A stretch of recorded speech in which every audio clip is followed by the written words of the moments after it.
Hello, Sumber here, and it's turn number 8 of the all Warhammer Nations Dominions 5 multiplayer game, and I'm playing as Skavenblight.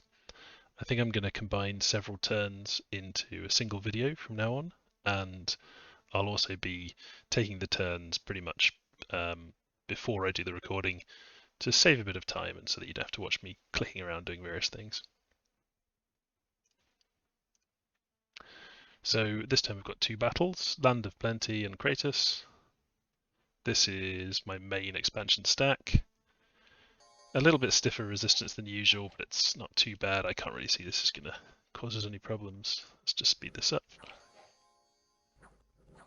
Yeah, so the Council Guard doing good work there. These guys were set to attack rear, and they've sniped one commander, but not really strong enough to take out these mounted commanders. But still pretty straightforward. One clan rat is a good price to pay for a pretty decent province there. I think that was a farm province. And then in Kratos, this was a much smaller province. And this is, I've got some sacreds here, but I don't have anyone to bless them. But they should still perform fine. And we've got the Skaven slaves set to hold an attack rear. That's mainly just so they wouldn't throw very many projectiles. They're throwing a bit because they're on hold at the moment, but they'll stop that in a second. So yeah, again, not really a great deal of resistance. We've been pretty lucky not running into very tough provinces, apart from that one heavy cavalry province. So we lost a clan rat spear and a slinger. Neither of these is very important. And then we've got an unexpected event. So this event, I looked it up in the Dom 5 Mod Inspector, which is a fantastic resource. If you don't use that, you definitely should. This event means that I think, if I'm understanding it correctly, next turn there's a guaranteed to be a barbarian attack on this province, and it'll be 10d6 barbarians. So I'm going to want to put some stuff in there to stop that. So I've already given some orders here, so I'll just go over the kind of headlines. So over here I'm building my the second fort. Just getting some palisades going there. I think that's fairly easy to protect. I've put a bit of PD down, and I'm actually moving my expansion force on this flank over there because I don't want to attack Altdorf at the moment, and they're not tough enough to take this throne on. So they're coming back. I'm hiring more scouts and sending those out. I really want to have good scout information on all my neighbours. So my neighbours are Altdorf, which is it's a human nation. We've got to the north Chaos Dwarfs, who I've had a little bit of a chat with, and hopefully not going to end up in a war with them, but we'll see. Certainly they were in a position to strike towards me. And then Izta out in the west, the Lizardmen. Possibly they will decide to attack me, not sure. And here I'm consolidating my expansion forces there to take out this heavy cav province. I'll talk about that in a moment. Bretonnia to the south. I haven't really seen any of their forces. They don't seem to be trying to expand into these provinces. I could have moved here and take these barbarians, but I kind of want to encourage a natural border here. I think moving here with access to all these provinces would be kind of provocative towards them, and I don't necessarily want to be at war with them. So I'm going to avoid that and just kind of try and create a natural border here. And then the Dark Elves who I've talked to have now started expanding underwater using some mercenaries. Haven't really been using the mercenaries so far. I've bid a couple of times but haven't got them, and haven't felt a great need for them because I've had my pretender walking around. So over here we've got we're finally bringing a priest along to make sure these guys get blessed. So we've got a big block of infantry in the middle. Skaven slave slingers, just kind of keeping them out of the way and making sure they don't fire by putting them on attack rear. Actually move them back a little bit. And then we've got Skaven slaves at the front. That's to take the heavy charge from the cavalry, take the lance hits, and they'll just get murdered and run away. Got some people with nets to dash in. Move them a little bit closer. And then we also have two weapons teams. So these actually can be pretty devastating. We've got 9 damage armor negating attacks from the lightning thrower, and 15 damage armor piercing attacks from the warp fire thrower with area effect on them as well. They're very inaccurate, so they do tend to roast my own stuff, but I'm hoping they're just gonna kind of, as the Skaven slaves impact on those lancers get skewered, I'm hoping that they're gonna just get some shots in and quickly do some damage. But we'll see. I could have completely cocked this up and they'll end up roasting lots of my own troops. I'm pretty confident we'll just win though. The other reason I wanted quite a strong force here is there may be a bump from the Lizardmen because they may see this as being the natural border that they want to build. So we'll see. So this province next to my capital are the barbarians here. Basically whatever I have here to deal with the barbarian swarm that's going to be attacking me, which will be my province defense plus a bunch of slingers that I'm recruiting. I think I probably do want another commander in here if I can afford one. Yeah, these guys dealing with it. In fact, actually looking at this, I probably haven't put enough here to deal with the barbarian attack. So maybe my troops are going to be coming back to deal with this. We shall see. Yeah, maybe I want to divert some resources to this just to make it a bit rougher on those barbarians when they attack. I'd rather not lose the income for the turn. Just going to take away some of the things I'm recruiting. Definitely don't want warp lightning at the moment. Let's push this defense up.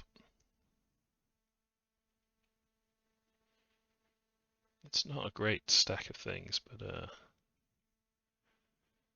yeah, maybe that's a bit more. Gonna be a bit more able to deal with those barbarians. And I probably won't go for the chieftain so I can have. Oh, I can have the chieftain and the slingers, that's fine. Put a little bit more PD in there. Yeah, so the expansion is really over now, and I need to be thinking about first wars. Not really sure who I'm going to go after. Quite worried about my first war because Skaven have got a bit of a history of getting rushed, and if I get into a war, it will make me quite a bit more vulnerable. I don't have huge armies at the moment. I don't have particularly elite troops. I've just got my stacks of Council Guard, and the fact that my God's going to be a bit of a challenge for people pretty shortly. So the God's walking back to get magic items, and I'm going to give them a horror helmet and 2 stingers, which is the I just go to the magic item info. 2 stingers, which is armor piercing, length 3, so it'll be length 4 when she's holding it, armor piercing. Very good for repel. It's a bit of a joke item. People don't particularly like stingers. So I thought, in a way, it's partly just to kind of have some fun with those, have a bit of a meme build, this repel build I'm doing. So she's going to have 2 stingers, and then she's also going to be carrying a lightning rod, which is another earth item. It's 2-handed. She's got 4 hands. She can carry that in 2 one-handed items. It gives her shock resistance, which is going to matter when I've got my warp lightning throwers firing lightning all over the place. And again, it's just another thing it's good for repelling, and it's going to hit very hard just because she's very strong and it's a 2-handed weapon. Yeah, slightly cheaper than giving her like 4 stingers. So we'll see how she does, but that's the idea of her being a repel thug, having good protection, having extra fear from the horror helmet. So that's pretty much everything. Research is still ticking along, so next turn we're going to have conjuration. Until we get to level 3, that's not terribly relevant. And then I really do need to think. It's probably not going to be more construction levels. I need to think about my next research targets. But I think that's everything. Yep. So I will see you next turn. Thank you. Hello again. Let's get on with turn number 9. So I've already taken the turn, but there's some interesting things to look over this time. So firstly, we can see some Lizardman expansion in the distance. They're mainly using Source Cavalries, which are quite frightening. That's kind of super heavy cavalry, really. Not sacred, but very tough and recover from any afflictions they get, which makes them very nice for expanding. Yeah, and then Titan's Breath, which is one of the places that I was expanding to that had heavy cavalry. We've got the Lizardmen moving in, and then we've got a bump with them. So let's watch what they've got first. So this Look at that perfect geometric formation.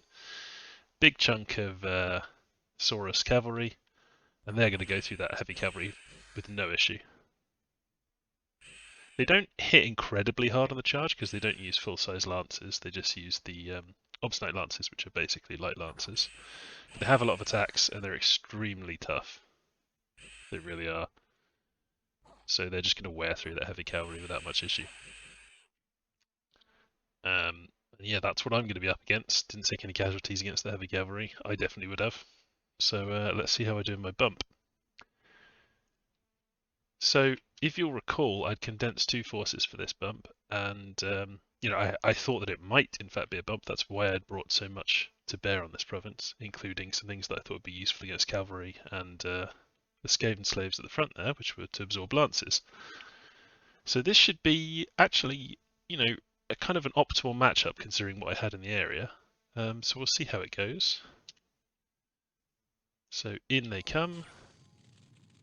That's the warp fire, the warp lightning thrower there, and the warp fire thrower going off. They missed their first shots. They are very inaccurate, but there's a big enough target here that they probably will get some nice hits in. Skaven slaves are getting annihilated, but absorbing the lance charges, and you can see the first hits coming in there from the warp fire thrower doing some damage, and there's a bit of stun there as well. That's because it's lightning damage. It's quite a nice extra effect that has. So yeah, everyone's getting stuck in at the front. We've got the attack density advantage because they're size 4. We've got 3 coming from each of our groups, and they're from pretty hard-hitting troops as well. They have 3 attacks, but much less damage, and so they're going to struggle a bit with the blessed Council Guard, who have not bad protection really. So we can see some nets got thrown in on the flank there. Constant damage coming in from my weapons teams, and they're just kind of cutting through them.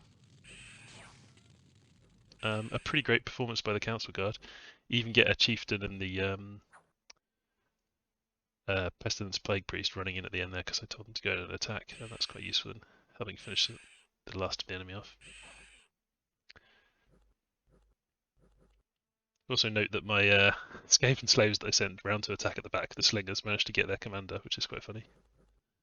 Oh, did they even catch this one? No, he's going to escape.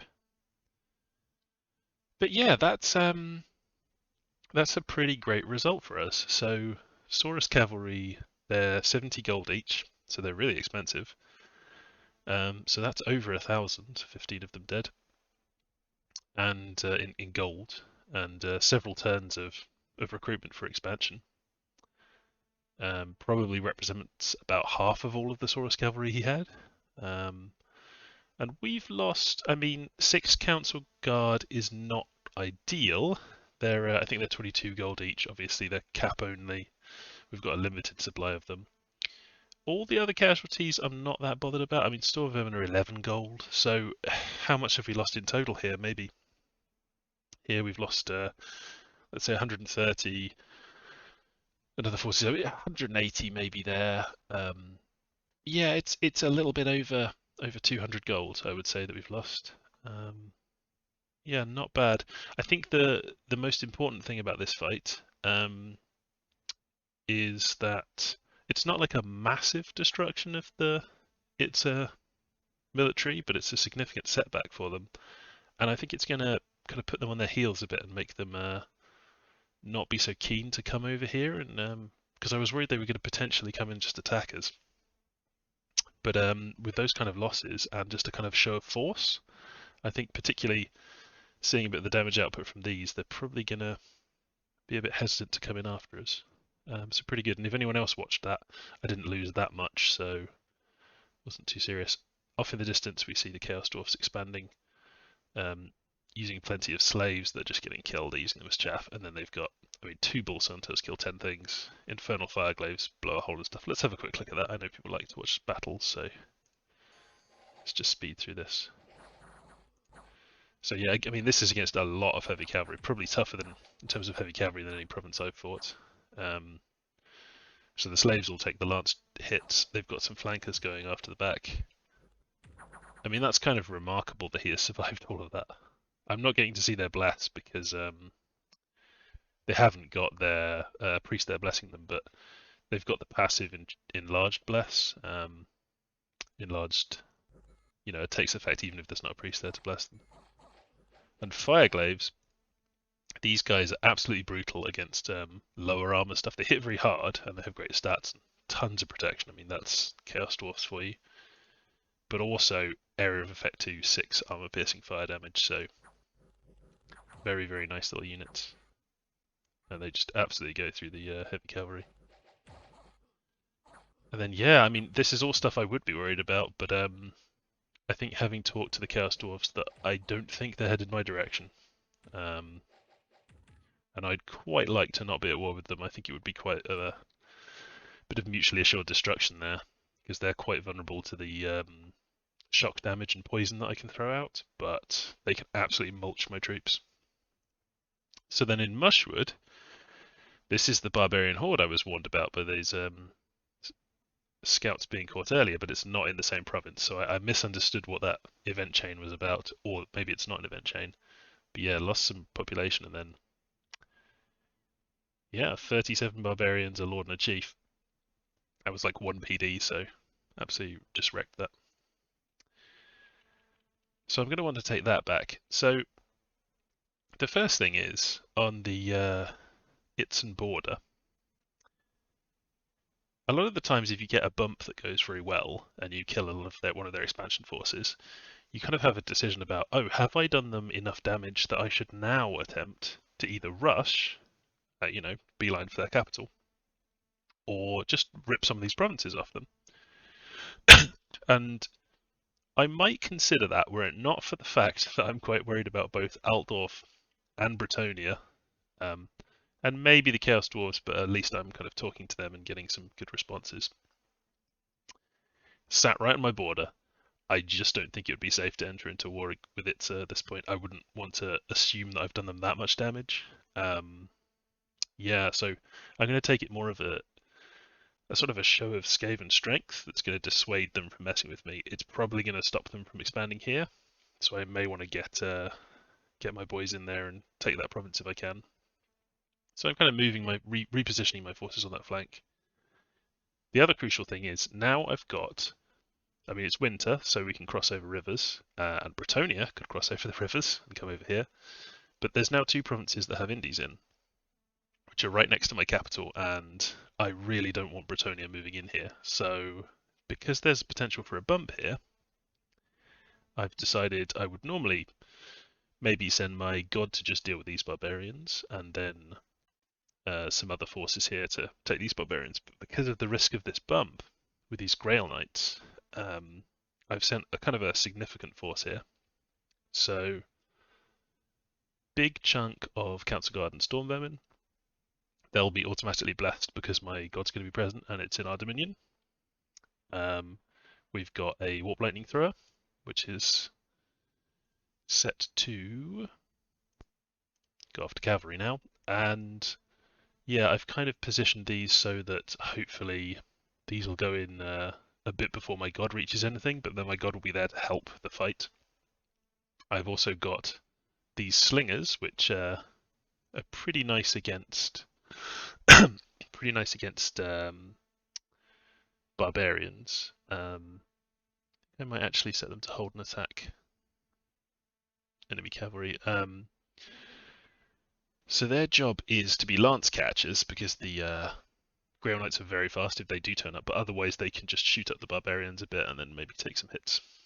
That's fine, and let these guys do the chopping. So yeah, just what I had available.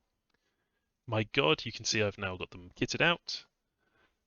Lightning Rod, 2 Stingers, Horror Armor, Burning Pearl, and because they're not in the capital anymore, they get to... they are in the capital, so their attack skill is lowered a bit because the capital's a cave since I'm Skaven, so there's some darkness there. Bit weird the Devi of Darkness doesn't have any dark vision. A little bit strange. Yeah, so I'm hoping I'll be okay there, and the worst thing that could happen is Bretonnians move in with their very high map move. Not sure what's leading them. Probably a Grail Maiden, and therefore maybe they can't do that. But I want to show a force there regardless to tell Bretonnia, no, these are Skaven lands, get lost. But if I end up having a bump there or a bump here, the big worry is that the Grail Knights will just all smash into my god, and those Lancers will do a terrific amount of damage. Yeah, so that's a bit of a concern. There's not a huge amount else that's going on here. Up where I'm building my fort, I've got my prophet sitting there, building a temple for a turn. I'm moving a engineer over to maybe site search here and then move up and get a lab built there. And I'm building a lot of spies and scouts and sending them out. I want to know what's going on. All information is going to be power for us. We're going to try and kind of talk to the players all around us and maybe do a little bit of Skaven scheming. Yeah, but that's pretty much it. I guess the last thing is just what we're recruiting, which is more Council Guard and some more things that be useful against heavy cavalry, because I'm still worried about that.